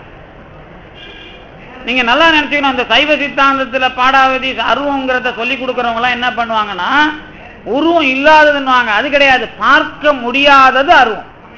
இங்க ஒரு ஆள் நின்றுட்டு இருப்பாங்க, அது யார் வேணாலும் நின்றுட்டு இருக்கலாம், அது உங்களுக்கு தெரியாது. இப்ப நானே சித்தரா இருந்தா அவங்கள பார்ப்பேன். அப்படி சித்தரா இல்லைனாலும் சில பேருக்கு அவங்க கண்ணுக்கு தெரிவாங்க. சித்தரா இல்லாதவங்களுக்கு இப்ப சில குடும்பத்துல பாத்தீங்கன்னா சில பேருக்கு அவங்க வீட்டு குலதெய்வம் கண்ணுல தெரியும். சில பேருக்கு இங்க இருக்கிறவங்களுக்கு தெரியுதான்னு எனக்கு தெரியாது, அதெல்லாம் உண்மை நான் சொல்றது. சில பேருக்கு நம்ம கண்ணுக்கு தெரியாத ஒண்ணு அவங்க கண்ணுக்கு தெரியும். இதெல்லாம் உண்மைதான். இந்த முறையை நீங்க கையில எடுத்துக்கிட்டீங்கன்னா இந்த சித்தர் நெறிக்குள்ள போறவங்களுக்கு இது எல்லாமே வாலண்டரியா தெரியும். அந்த மாதிரி பாம்பன் சாமி குழிக்குள்ள உட்கார்ந்த உடனே 6 நாளுக்குள்ள என்னென்னலாம் வந்தது? பாம்பு வந்தது, 6-7 பேய் வந்தது, ஏகாதச ருத்ரர் அப்புறம் வர்றாங்க, இதெல்லாம் வந்தது. வந்ததா இல்லையா? வந்தது. அப்ப பாம்பு வந்தது, அப்புறம் பேய் வந்தது, ஒரு பெரிய பூதம் வந்து அவரை தூக்கி போட்டதெல்லாம் தெரியும் உங்களுக்கு. அவர் தண்டத்தால ஓட்டினாரு, இதெல்லாம் உங்களுக்கு தெரியும். என்னது அந்த இழுப்ப மரத்தால செஞ்ச யோக தண்டமா, அதாலெல்லாம் இருக்குமா இழுப்பமா, அதாலெல்லாம் ஓட்டனெல்லாம் சொல்றார். அப்ப என்ன அர்த்தம் அப்படின்னு கேட்டீங்கன்னா, இந்த சித்தர் நெறியில போய் ஒரு பெரிய கடவுள் அனுபவத்துக்குள்ள அதையும் பாம்பன் சாமி எழுதுறார். எனக்கு 7 வருஷம் 7 மாசம் நான் இந்த தகராளி ரகசியத்தை சென்னையில் அனுபவிச்சேன். அப்போ ஒரு பெரிய வெளிக்குள்ள ஒரு பெரிய ஜோதி வந்து எழுந்த மாதிரிலாம் வந்தது, அதுக்குள்ள நான் போனேன் அப்படிங்கிறதெல்லாம் இங்க சொல்றது மட்டும் இல்ல, அந்த 35 நாள் அனுபவத்துக்குள்ளேயும் சொல்றார், பிறப்பு நலத்தை அனுபவத்துக்குள்ளேயும் சொல்றார். என்ன விஷயம் கேட்டீங்கன்னா, இதெல்லாம் பட்டியல் போறது வேலை இல்லை. இந்த நெறி இந்த மரபு எல்லாம் இன்னைக்கு மகா சாதகர்களாக இருக்கிற சித்தர்களுக்கு வர்ற முறை. நீங்க ஒன்னா அந்த மாதிரி ஆளை பார்க்காம இருக்கலாம். சமீபத்தில் வடபயனில் ஒருத்தர் மறைஞ்சாரு, இங்க பக்கத்துல சக்கரை அம்மா, அதுக்கப்புறம் இன்னும் வந்து பரஞ்சோதி பாபா, இந்த மாதிரி ஒரு பெரிய பட்டியலே இருக்கு. ஏன் இதை நான் சொல்றேன் அப்படின்னு கேட்டீங்கன்னா, பாம்பன் சாமி வரலாற்றை படிக்கிறதுக்குள்ள எவ்வளவு பெரிய உண்மை இருக்குதுன்னு நீங்க தெரிஞ்சுக்கணும்னா உங்களுக்கு இந்த சாட்சியில ஒரு அனுபவம் வேணும். அதுவும் எல்லாருக்கும் கிடைக்காது. அந்த தகுதிக்கு வரும்போது தான் அது நமக்கு கிடைக்கும். அந்த மாதிரி பார்த்தீங்கன்னா பாம்பன் சாமி அந்த 6-7 நாள்லயே சித்தர்களுடைய அனுபவத்துக்கு உள்ள வந்துட்டார். அதோட அவர் முத்தி அடைஞ்சிருக்கலாம், அல்லது முத்திக்கு தகுதி வந்துருச்சு. ஆனா ஏன் அவரு முத்தி அடையல அப்பவே, அல்லது இந்த உடம்பை ஏன் மாத்திக்கணும் அப்படியே போயில்லை அப்படின்னு கேட்டீங்கன்னா, அப்பதான் பழனி முருகனோட ரோல் தெரியும். இவங்கிட்ட நாம போய் சரண்டர் ஆயிடும் ஓடி வரான் 2 பேரை கூட்டுக்கிட்டு. இவர் முருகனை பார்க்கணும்னு தவத்துல உக்காந்தாருன்னு யாராவது சொல்லுங்க பாப்போம். வரலாறு எழுதுறவங்க கூட அந்த மாதிரி எழுதல, தவத்துக்கு குமரகுருன்னு சொல்லிட்டு போய் உக்காந்தாருன்னு தான் எழுதுவாங்களே தவிர, இவர் நான் முருகனை பார்ப்பேன்லாம் போய் உட்காரல, குமரகுரு என்று சொல்லி கொண்டு உட்கார்ந்தார். இப்ப என்ன விஷயம் நடந்ததுன்னு கேட்டீங்கன்னா, இந்த மாதிரி ஒரு பரம்பொருள் அனுபவத்துக்கு தயாரான ஒருத்தர்கிட்ட வந்து காதுல ஓதிட்டு போறான். ஏன் அவரை புத்தி கொடுத்துட்டு போக வேண்டியதானே? அந்த காதுல ஓதிட்டு போனதுதான் தகராலய ரகசியம். இந்த காதுல ஓதிட்டு போன தகராலய ரகசியம் அதுக்கப்புறம் சிதம்பரம் பக்கம் உட்காந்து கொசப்பேட்டையில தான் எழுதுறார். குயவன்பேட்டை நாம அழகா சொல்ற கொசப்பேட்டையில தான் எழுதுறார். அதுக்கப்புறம் அந்த சென்னையில அந்த தெரு, என்ன தெரு, வைத்தியநாத முதலி தெருல மாடியில அனுபவிக்கிறார். இந்த 3 நிகழ்ச்சியும் பாம்பன் சாமிக்குள்ள தகராலய ரகசியத்துக்குன்னே நடந்த நிகழ்ச்சிகள். இப்ப என்ன விஷயம் அப்படின்னு கேட்டீங்கன்னா, இந்த பஞ்சாமிர்த வண்ணத்துல ஏன் திருச்செந்தூர் முருகன் இணையறான் அப்படின்னு கேட்டீங்கன்னா, திருச்செந்தூர் முருகன் வரலாறு நீங்க படிச்சீங்கன்னா தெரியும். திருச்செந்தூர் முருகன் வரலாறுல முருகனுக்கு வரலாறு படிக்கணும்னு அவசியம் இல்லை. உங்களெல்லாம் திருச்செந்தூர் பிள்ளை தமிழ் கேள்விப்பட்டிருப்பீங்க. பகழி கூத்தர்னு ஒருத்தர் செஞ்சார், கேள்விப்பட்டிருக்கீங்களா? அது பாடினா வயிற்று வலி தீரும் அப்படிங்கிறது ஒரு வரலாறு. ஏன்னா ஒரு வயிற்று வலி தீர்றதுக்காகவே பாடினது பகழி கூத்தருடைய திருச்செந்தூர் அகவல். அது போக வந்து உங்களுக்கு வந்து வயிற்று வலி தீர்றதுக்குன்னா பெரிய நூல் ஒன்று கையில் இருக்குது. நமக்கு திருநாவுக்கரசர் பதிகம் பாடினீங்கனாலே அது உடனே அதில் நிவாரணம் நிறைய பேருக்கு கிடைச்சிருக்குது. அது ஒன்றும் நீங்கள் பயப்பட தேவையில்லை. இந்த திருச்செந்தூர் முருகன் வந்து நீங்க நிறைய சைவ கோயிலாவது பின்னாடி வந்திருக்கும். ஆனா திருச்செந்தூர் சங்க காலத்துல இருந்தே உங்களுக்கு அதை செந்தில்னு எழுதிட்டு வர்றாங்க. அவன் ஏன் பெரிய வேலை எதுவும் பண்ணல, ஆனா ஒரு வேலை பண்றார். எந்த வேலை? இந்த குமரகுருபரர் இந்த குழந்தைய ஊமைய பேச வைக்கிறார்ல. இந்த குமரகுருபரர் பேசி கந்தர் கலிவென்பா சொல்லிடுறார். இந்த கந்தர் கலிவா என்பா சொல்லிட்டு அப்படியே மதுரைக்கு வர்றார். மதுரைக்கு வந்து மீனாட்சி அம்மை பிள்ளை தமிழ் பாடுறாரு. அம்மாவே வந்து திருமலை நாயக்கர் கழுத்துல இருந்த முத்தை கொண்டாந்து போடுது. அவ்வளவு அளவுக்கு ஃபேமஸ் ஆகிட்டார். ஆனா தருமபுரம் ஆதீனம் வந்தார். தருமபுரம் ஆதீனத்தில் உனக்கு ஒன்றும் விவரம் பத்தலை, நீ காசிக்கு போன்னு அவர் அனுப்பி விட்டுறாரு. இதுக்கு என்ன அர்த்தம்? இதுக்கு அதுக்கு என்ன அர்த்தம் அப்படின்னு கேட்டீங்கன்னா, இந்த முருகனுடைய வரலாறுலாம் சொல்லிட்டு அதுல சைவ சித்தாந்தத்தை பாடினார்ன்றான் தப்பு. ஏன் கொஞ்சம் வரலாறு இன்னைக்கு இந்த இடத்துல உங்களை சிந்திக்க வைக்கிறேன் தெரியுமா?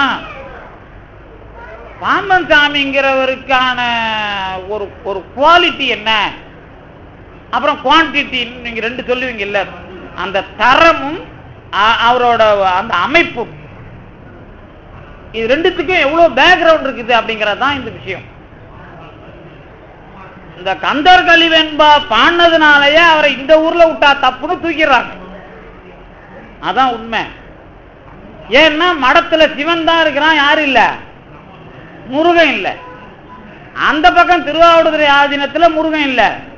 அதை பாடினவர் சிவஞான முனிவருடைய மாணவர், தணிகை புராணம் பாடின யாரு, கச்சியப்ப முனிவர், கவிராட்சசர். இந்த ரெண்டு பேர் தான் முருகனை ரொம்ப பின்னாடி கொண்டு வராங்க. இப்போ கந்தபுராணம் முருகனுடைய அருளை பெற்றவரையே தூக்கிட்டாங்க.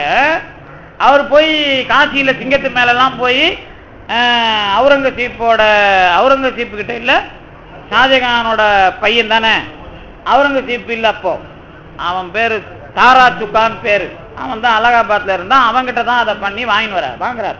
இதுக்கெல்லாம் வரலாறு இருக்குது, ஆதாரம் இருக்குது.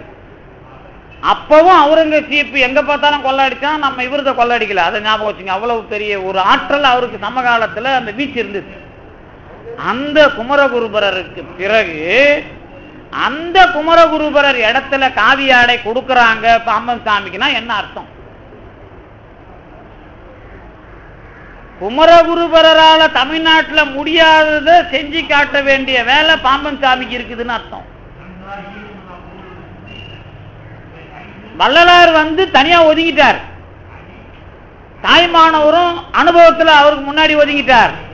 குமரகுருபரரால முடியாததை செய்யணும்னா திருச்செந்தூர் முருகன் அங்க வச்சு காவி ஆடை கொடுத்து பஞ்சாமிர்த வனத்துல சாட்சியா நிக்கிறான்.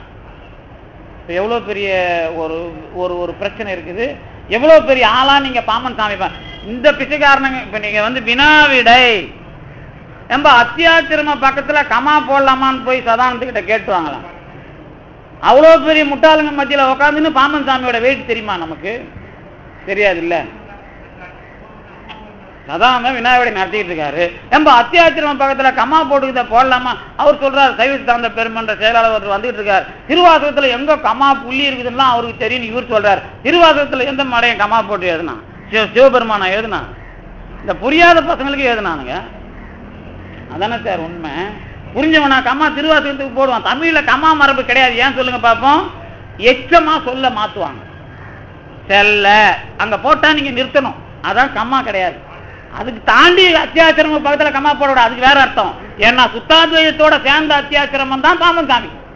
அத்தியாச்சிரமத்தை கம்மா போட்டா அது சுத்தாத்வைதத்தை சேராமலையும் போயிடும். எப்படி மோட்டவாதம் சொன்னல, சொல்லுல நீங்க அத்தியாச்சிரமம்னா அவனும் பேசுவான் இவனும் பேசுவான்.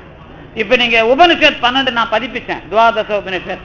அதுல ஒரு உபனிஷத்துல வேதம் படிக்கிறதுக்கு நல்ல புள்ள பெத்துக்கணும்னா நீ ஒரிஜினல் பிராமின்ல புள்ள பெத்துக்க முடியாது. அதுக்கு வேற ஜாதி, மட்டமான ஜாதியில மட்டமான சாப்பாடுலாம் லிஸ்ட் கொடுத்துக்கிறான். 4 வேதத்துக்கும் படிக்கிற தகுதியான புள்ள ஒண்ணு அதுல பிறக்காது. நான் ஒன்னும் ஆதாரத்தை தரேன். நான் பதிப்பிச்ச நூல்ல இருக்கு. நான் சொன்னது உபனிஷத். ஒரிஜினலா நான் 2 வேதம் படிக்கிறதுனா இப்படி இந்த சாப்பாடு சாப்பிடு, இப்படி புள்ள பெத்துக்கோ, ஒத்து வரனாலும் தடியால் அடிச்சு நீ குழந்தை பெத்துக்க அப்படின்லாம் எழுதுறான் உபனிஷத்துல. இதெல்லாம் நமக்கு தெரியும். எதுக்கு சொல்ல வர்ற அப்படின்னு கேட்டீங்கன்னா, அனுபவத்துக்கு கொண்டு வர்றதுன்னா என்ன தகுதி?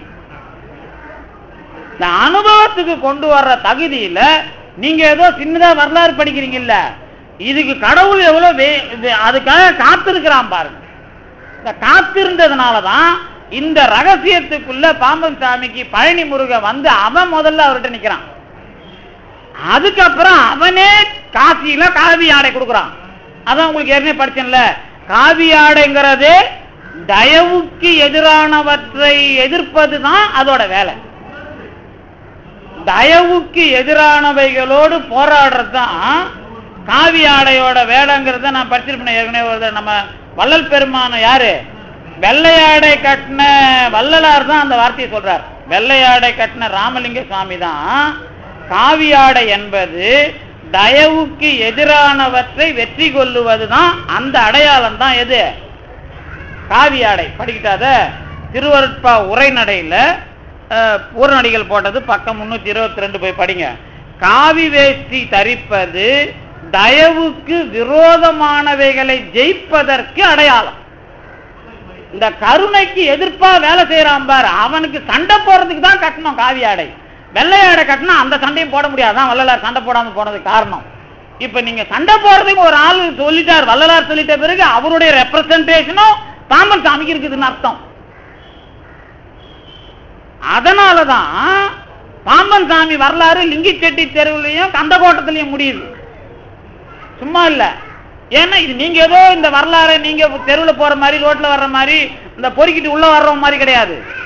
அந்த வரலாற்றுக்குள்ள அனுபவம் இருக்கு, அந்த வரலாற்றுக்குள்ள கடவுளோட வேலை இருக்குது, அந்த வரலாற்றுக்குள்ள கடவுளுங்கிறவன் இருந்துகிட்டே கூட நம்மள வேலை வாங்குவான்.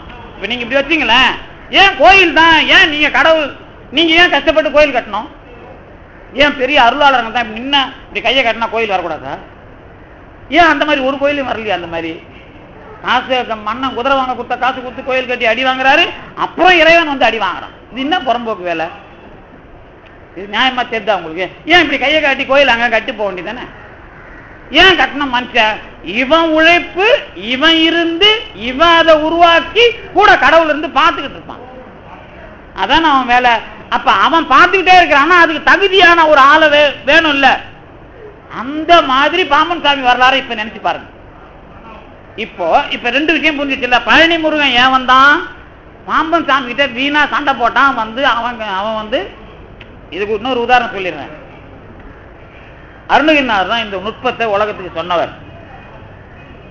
இனியான மனோசிலை மீது உணதால் அணியார் அரவிந்தம் அரும்பு மதோ பனியா என வள்ளி பதம் பணியும் தனியா அதிமோக தயாபரணே அப்படின்னு அருணகிரிநாதர் ஒரு கந்தரனுபவத்தில் ஒரு பாட்டு. அதை தான் பாம்பன் சாமி நம்ம பாட்டு இருக்குல்ல, பஞ்சாமிர்த வண்ணத்துல தயிர் வண்ணம், ஒரு பாட்டு முழுக்க முருகனை நீங்களாம் நினைக்காத மாதிரி காட்டுறார். அவர் போய் ஒரு பொண்ணுகிட்ட, ஏமா உன் கை உன்னுடைய காலுக்கு ஒரு வணக்கம், உன் கைக்கு ஒரு வணக்கம், உன் வளையலுக்கு ஒரு வணக்கம், உன் கண்ணுக்கு ஒரு வணக்கம், என்னை வந்து எப்படியாவது என்னை வான்னு என்னை சொல்லு அப்படின்லாம் கெஞ்சுறான். யார்கிட்ட? வள்ளிக்கிட்ட. மடிக்கு ஒரு வந்தனம், அடிக்கு ஒரு வந்தனம், வளைக்கு ஒரு வந்தனம், விழிக்கு ஒரு வந்தனம், வாயனும் ஒரு மொழியே சொல்லுங்க. மனம் கிளர்ந்த நல் உடம்பிலங்கிடு மதங்கின்றுளம் மகிழ்ந்திடும்படி மான்மகளே என ஆள்நிதியே என மொழி பல நூறு. இத சொன்னது முருகன் வள்ளிக்கிட்ட கெஞ்சுறான். இதான மேட்ரு. இதே விஷயத்தை தான் அருணகிரிநாதர் அழகா சொல்ற. இதுக்கு என்ன அர்த்தம் அப்படின்னு கேட்டீங்கன்னா, இறைவன் அருள் பெற்ற ஆன்மா கிட்ட வந்து கெஞ்சறதுல முருகன் பெரியவன் அர்த்தம். அருணகிரிநாதர் இத சொன்னது அருணகிரிநாதருக்கு பிறகு பாம்பன் சாமி வரலாறுல தெளிவா தெரியும். ஏம்பா நான் நீ பொய் சொன்னலாம் சொல்லப்பா, இந்த உலகத்துல பொய் சொல்லக்கூடாது, உண்மையை நிலைநாட்டுன்னு தான்பா நான் உன்னை உருவாக்குறேன், நீ என்னமோ என்ன தப்பா நினைச்சிட்டப்பா அப்படின்னு அவன் வந்து சரண்டர் ஆகிறான். எங்க? பிறப்பன் வலசையில. அதுக்கப்புறம் இந்த குமரகுருபரரை வச்சு நான் சொன்னப்பா, தமிழ்நாட்டுல இருந்தே தூக்கிட்டானுங்கப்பா, அதனால நான் வந்து உன்னை அங்கிருந்து காட்சியில காடை கொடுத்து இங்க கூட்டு வந்து உன்னை நிறுத்தணும்பான்ற. இதுல பொருத்தம் இருக்குதா இல்லையா? உங்களுக்கு புரியலன்னா அதுக்கு நான் என்ன பண்றது? உங்களுக்கு விவரம் பத்தல்னா அதுக்கு நான் என்ன பண்றது? ஆனா இது கடவுளோட வேலை. உங்களை உருவாக்குறதுக்கு கடவுள் எவ்வளவு கஷ்டப்படுறான் தெரியுமா? அவன் என்னமோ நீங்க உங்களை கஷ்டப்படுறதா சொல்லிட்டு இருக்கிறான். இவன் இப்படி திருந்துவானா? ஒரு மேட்டர் தான் கொடுக்குறான் ப்ராப்ளம். நீங்க அந்த ஒரு மேட்டர்ல இருந்து தப்பிக்கும் போது இன்னொரு மேட்டரை அவன் தயார் பண்ண வேண்டும். ஒரு மேட்டர்லயே நீங்க ஃபுல்ஃபில் ஆகி பாருங்க, அவன் தெளிவா பண்ணிடுவான். ஆனா இன்னொரு தப்பு பண்ணும் போது அதுக்கு ஒண்ணு அவன் சரி பண்றது கொடுக்குறான் பாருங்க. நீங்க என்ன நினைக்கிறீங்க? சோதனை மேல் சோதனை நீங்க பாட்டு பாடிட்டு அது ஒண்ணும் கிடையாது. இல்ல ஒண்ணு கொடுத்த பிரச்சனை ஏன் சந்திக்க மாட்டோம்? சரி பிரச்சனை இல்லப்பா, அது வந்து நான் நேற்று சொன்னேன். இப்ப நம்ம ஒரு இடத்துக்கு போறோம், சாப்பாடு போடுறாங்க, சாப்பாடு சாப்பிட்டாச்சு, சாப்பாடு சாப்பிட்டதுனால நல்ல சாப்பாடு திடீர்னு கொடுத்தாங்க, ராத்திரி பூரா நேற்று பூரா வயிறு ப்ராப்ளமா இருந்து நீங்க சரியா போச்சுன்னு சொன்னீங்கன்னா என்ன அர்த்தம்? நோய்க்கு மருந்து. இன்னொருத்தன் சாப்பாடு கொடுத்தான், எனக்கு நோய் வந்துருச்சு, அதுக்கு என்ன அர்த்தம்? என் வினை நோய்க்கு அது மருந்து. ஏன்னா நோய் வந்தா அது வினையினால வந்த நோய், அந்த நோயை தீர்றதுக்கு அது மருந்து. இது உங்களால சந்திக்க முடியுமா? என்ன சார் நீங்க இதெல்லாம் வம்பான ஆளா இருப்பீங்க, உங்க இஷ்டத்துக்கு நீங்க சொல்லிட்டு போறீங்க, இப்படியா நாங்களாம் சிந்திக்கிறது? அப்ப என்ன பண்ணுவான்னு கேட்டீங்கன்னா, உங்களை ஒரு நேர் ஒழுங்குக்கு கொண்டு வர்ற வரைக்கும் அவன் படாத பாடுபடுறான். இதுதான் நம்ம மனசை பத்தி படிச்சது. இருமையும் ஒருமையுமேனா என்ன அர்த்தம்? நீ கொடுக்குற நான் கொடுக்குறேன்னு இல்லப்பா, நீ ஒரு ஞானத்துக்கு நேரா வர்றதுக்காக நான் கஷ்டப்படுறேன். நான் கஷ்டப்படுறேன்றது கடவுள் சொல்றான்ல, இதே மாதிரி தான் கடவுள் கோயிலா இருந்தாலும் சரி, கோபுரமா இருந்தாலும் சரி, அல்லது கடவுள் கொள்கையா இருந்தாலும் சரி. கடவுள் கொள்கையா இருந்ததுன்னா அதுக்கு ஒரு ஆளை தேடி அவன் படுற கஷ்டம் இருக்குது இல்ல. எப்படி குமரகுருபரை உருவாக்கி கொடுத்துட்டான், அவரும் வந்தாரு, அவரும் வேலை பார்க்கறதுக்குள்ள இங்க இருந்தவங்க அவர் அனுப்பிட்டாங்க. அப்ப அவர் அங்க போய் செட்டில் ஆயிட்டாரு. இப்ப அடுத்தது யாரு அந்த மாதிரி வேலை பார்க்கறது? உங்களுக்குள்ள பாம்பன் சாமிக்குள்ள பாத்தீங்கன்னா தெரியும். குமரகுருபரர் என்ன பண்றாருன்னா, பண்டார மும்மணி கோவையில யாப்பிலக்கணத்தெல்லாம் வச்சு பாட்டு எழுதுவார். பாம்பன் சாமி அதுக்கப்புறம் வந்த யாப்பிலக்கணத்தெல்லாம் வச்சு பாட்டு எழுதுறார், அதுக்குன்னே எழுதுறார் இலக்கணமா. அதே மாதிரி குமரகுருபரர் சந்தத்தெல்லாம் எழுதுறார், திருஞான சம்பந்தர் எழுதுன அதே முறையில் எழுதுறார். அப்ப என்ன வேலை அவருக்கு? இவ்வளோ பெரிய பாரத்தை கடைசியா சம்பந்த ஒரு பெரிய ஆள். அதுதான் அதுக்கான தகுதி என்ன? சித்தர் மாதிரி வந்த பிறகு ஒரு ஆளை கடவுள் பயன்படுத்துறான். உங்களுக்கு அந்த இது புரியுதா உங்களுக்கு?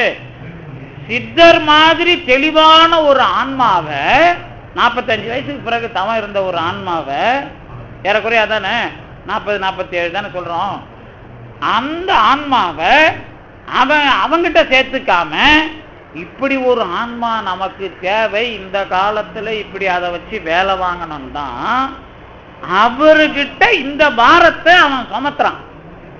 சுமத்தி தான் உபதேசம் பண்றான். அதுக்கு பழனி முருகன் தான் முதல்ல அவர் கூட வந்து உக்காந்தான். அது பிறப்பன் வலசை. அதுக்கு பிறகு திருச்செந்தூர் முருகன் ஞானம் என்ற விஷயத்தை மூலமா கருணையை அடையாத மாதிரி செஞ்ச உலக தத்துவம் எல்லாத்தையும் ஒழிச்சு அதை நிலைநாட்ட திருச்செந்தூர் முருகனுடைய விஸ்வரூபம் தான் பாம்பன் சாமி என்கிற ஒரு வரலாறு. அப்படி அனுபவிச்சீங்கன்னா, ஓ பாம்பன் சாமிங்கிற உபதேசம் பெற்ற அதை ஒட்டியே அவருடைய குகசாகித்ய நாளும் வர்ற மாதிரி அமைக்கிறான் பாருங்க. அது வருஷம் வேற இருக்கலாம், ஆனா அந்த ஒரு மாத இடைவெளியில பெருமானுடைய விஷயம் உபதேசம் பெற்று உயர்ந்த அதே நாள்லயே, அதே மாசத்தை ஒட்டியே உங்களுக்கு என்ன வருது? குகசாகித்யம் வருது.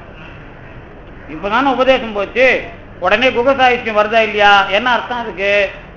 அதுக்கும் இடைவெளி இல்லை.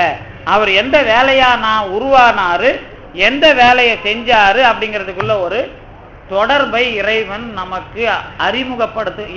இந்த மதிப்பை உணர தெரிஞ்சிச்சுன்னா உங்களுக்கு என்ன பிரச்சனை இல்லை. அதாவது இந்த மதிப்பு தான் உங்களுக்கு தெரியணும். இந்த மதிப்புக்குள்ள பாம்பன் சாமிங்கிறவர் தெரிஞ்சாதான் கடவுளுங்கிறதுக்குள்ள நான் எவ்வளவு நுட்பமா இருக்கிறேங்கிற தகுதியே நமக்கு வரும். அப்படி இல்லைன்னா புலம்பிக்கிட்டே போக வேண்டியதுதான். இப்ப நான் சொன்னேன்ல, எதுக்கியா பாம்பன் சாமி அத்தியாசிரம சுத்தாத்வைத வைதிக சைவ சித்தாந்தம்னு சொன்னாரு. அதுக்கு பிறகு அவருக்கு ஏன் ஞானபானுன்னு ஒரு பட்டம் சேர்ந்து?